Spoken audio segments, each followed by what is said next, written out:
নবী বলেন, এই যুবক তুমি এত অঝোর দ্বারায় কাঁদো কেন? কয় গুনাহ করেছি। গুনাহ করেছো? আমার মাওলা পাকের রহমত সম্পর্কে তোমার কি ধারণা নাই? বলে, ও পয়গম্বর, আমার মন বলে আল্লাহর রহমত থেকেও বড় গুনাহ করেছি।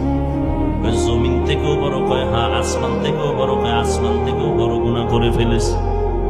এইভাবে বলতে বলতে বলতে বলতে এক পর্যায়ে যুবক বেহুশ হয়ে গেল। এবার নবী বলে, এত কইতেছ, গুনাহটা কি বল? আল্লাহর বান্দা যুবক কান্না করে বলে, পয়গম্বর, এত মারাত্মক অপরাধ আমি করেছি।